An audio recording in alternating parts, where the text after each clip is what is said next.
ভাবি একা বসে নিরালাই রে, পাখি হলে উড়ে যেতাম সোনার মদিনায় রে, সোনার মদিনায় রে। বুলবুলিরা কোথা যা উড়ে যাও কোথায় রে, আমার সালাম পৌঁছে দিও নবীজি রোজায় রে, নবীজি রোজায় রে। বারে বারে ভাবি একা বসে নিরালাই রে, পাখি হলে উড়ে যেতাম সোনার মদিনায় রে, সোনার মদিনায় রে। তুমি আছো হৃদয়ের গভীরে, ভুলবো তোমায় বলো কি করে।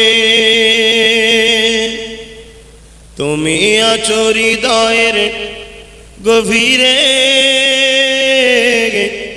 ভুলবো তোমায় বলো কি করে। কোরআনের পথ যত খুঁজেছি হে নবী তোমায় তত চিনেছি, কোরআনে জানিয়েছে আমায় ওয়ারাফানা লাকা যিকরাক, হে নবী নবীজি আমার তুমি হৃদয়ের গভীরে।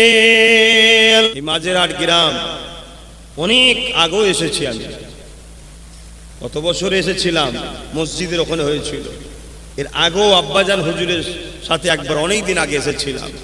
ওই সব বসে আছে, ওরা জলসা করে, এটাও ওরাই করছে, সব সংগঠনের ছেলে, সব আমার দাদা পীরের রুহানি ছেলে আপনারা, ঠিক না বে ঠিক গো?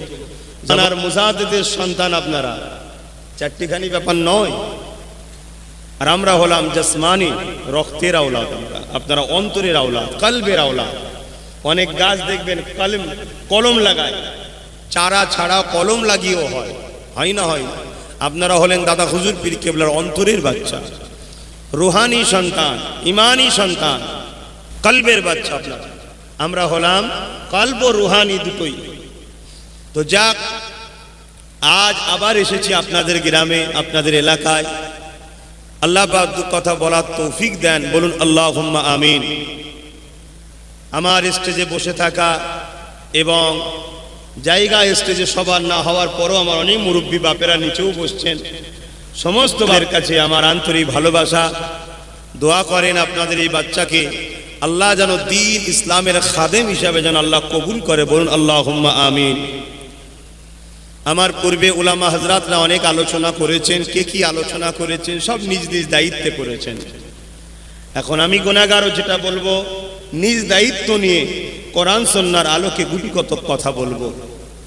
আজ ভাঙড়, কাশীপুর, দক্ষিণ 24 পরগনা, 24 পরগনা এবং আমার পশ্চিম বাংলায় আল্লাহ শকর 3.5 কোটি কম বেশি মুসলিম আছে, মাথায় টুপি, মুখে দাড়ি, মসজিদ আছে, মাদ্রাসা আছে, কোরআনের তেলাওয়াত আছে, কোরআনের মাহফিল আছে, হাদিস আছে।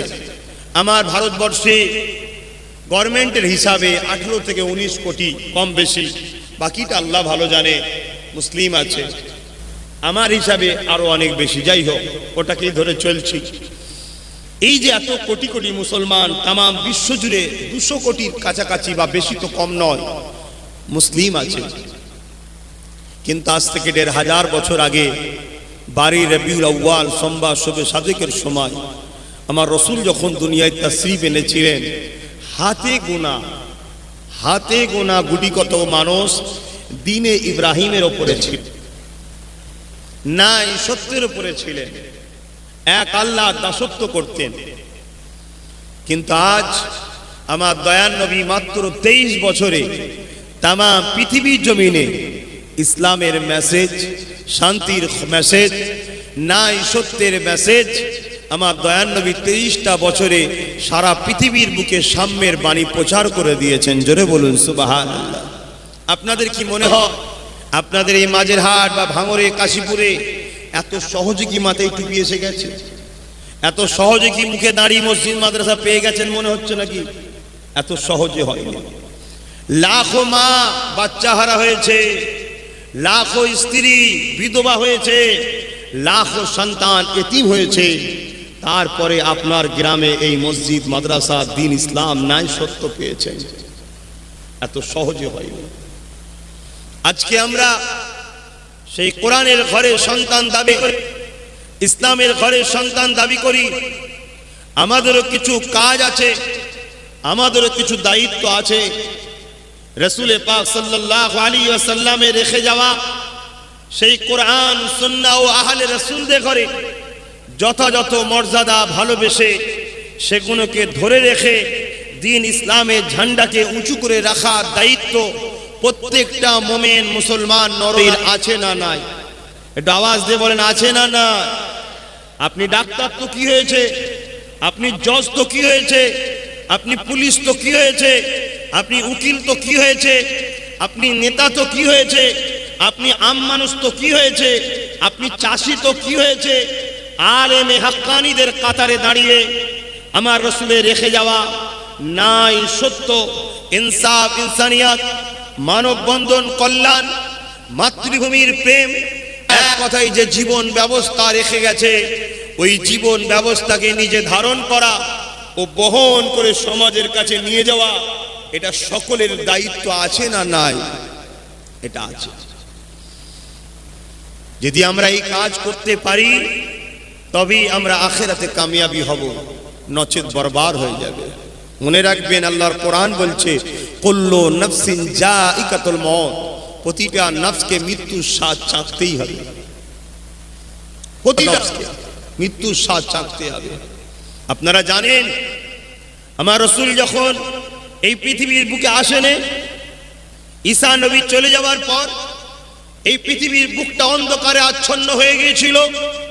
ছেলেরা মায়েদেরকে হত্যা করত, বাপেরা মেয়েদেরকে জ্যান্ত পুঁতে দিত, বাজারে নারী বিক্রি হতো, গরিবদের ঘরে কৃতদাস দাসী বানিয়ে রাখা হতো, মানুষের গলায় কোমরে বেড়ি পরিয়ে বাজারে তাদের বিক্রি করা হতো।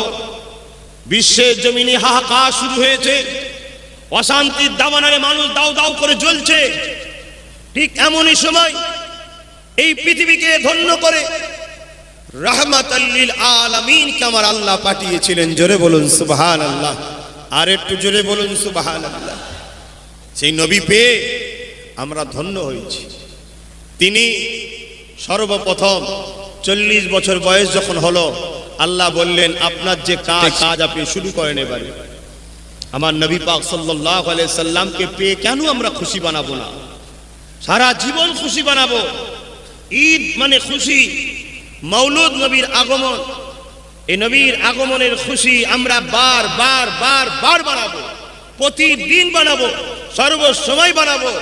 সময়ের জন্য হয়ে ওঠে না, তাই আমরা একটা অনুষ্ঠান করে নবীর আলোচনা করে আমরা খুশি উদযাপন করে থাকি। ইতিহাস সাক্ষী দিচ্ছে, আর ইতিহাস এমন একটা গুরুত্বপূর্ণ জিনিস। আল্লাহ রাসূল বলছেন, এবং কোরআন দেখুন, কোরআনের 3 ভাগের 2 ভাগ, বেশি তো কম নয়। শুধু ইতিহাস নবীকে আল্লাহ শুনিয়েছে, বিভিন্ন নবীদের অকেয়া ঘটনা আল্লাহ শুনিয়েছে। সেই ইতিহাস আমাদের কাছে আছে, আমাদেরকে ভাবতে হবে। এখনো মানুষ ঢুকছে কিন্তু এই রাস্তাটা জাম হয়ে যাচ্ছে। আর মানুষ, আমি যখনই আসি আল্লাহর দয়া মুর্শিদের দোয়ায়, ভালোবাসেন আপনারা, ভালোবাসেন তো নাকি? স্বার্থে? হ্যাঁ, কার জন্য ভালোবাসেন? আল্লাহ আল্লাহ রাসূলের জন্য। হ্যাঁ, এই ভালোবাসা আল্লাহ আমাদেরকে একসাথে জান্নাতেও নিয়ে যাবে, বলুন আমিন। আহা, প্রেম আলাদা জিনিস, ভালোবাসা আলাদা জিনিস। আল্লাহ নবী, নূর নবী, দয়ার নবীকে আল্লাহ বললেন আপনি দিনের কাজ করুন, আপনাকে যে জন্য পাঠানো হয়েছে শুরু করেন। শোনো আমার ভাইরা, ইসলামের যদি উপকার করতে নাও পারো, ইসলামের ক্ষতি করে ফেলো না। বারবার আমি বলি কথাটা, শুনেছেন তো নিশ্চয়ই, আপনারা শুনেছেন না শোনেননি? বারবার বলি, একটু সরাসরি দেবেন ভাই। ইসলামের যদি উপকার করতে নাও পারেন, ক্ষতি করবেন না। হালকা বয়সের মানুষ চাষবাস করেন, জিহালে ছিলেন, ঘর থেকে চলে এসেছেন, মাথায় টুপি নেই, অনেকের পরনায় কি বলে পায়জামা পাঞ্জাবি নেই, এগুলো ইসলামের ক্ষতি নয়। কিন্তু যদি ইসলামের ক্ষতি করেন, আল্লাহ কিন্তু মাফ করবেন না, এগুলোর মাফ আছে। আস্তে আস্তে আমরা চেঞ্জ হয়ে যাব ইনশাল্লাহ। অনেক কষ্ট করেছে নবী আমার, ময়া কি হয় না সেই রসুলের জন্য? কি গো, দিল কাঁদে না রসুলের জন্য? তাহলে একটু ভাববেন, সেই নবীর দিনের জন্য ক্ষতি আমি না করে ফেলি, দিনের ক্ষতি না করে ফেলি। আমার প্রত্যেকটা যুবকের কাছে অনুরোধ, ভাবুন বিশ্বে কি হচ্ছে দেখুন। শুধু অ্যান্ড্রয়েড মোবাইল হাতে নিয়ে কি করছেন জানি না, তবে আমি বলবো একটু ন্যাশনাল ফিগারে দুনিয়ায় কি হচ্ছে একটু খবর রাখুন। তাম বিশ্ব জুড়ে দুই শ্রেণীর মানুষ আমার নবীর কষ্টের ইসলামকে মিটাবার ষড়যন্ত্র করছে। এক শ্রেণীর মানুষ মুসলিম সেজে, দরদি দেখে, বক্তা সেজে আমার নবীর দ্বীন ইসলামের গুড়া কাটছে। আর এক শ্রেণীর মানুষ যারা মানুষের প্রভু হওয়ার শখ করে, আবু জেহেল, উতবা, সাইবা, ফেরাউন, নমরুদের মতো।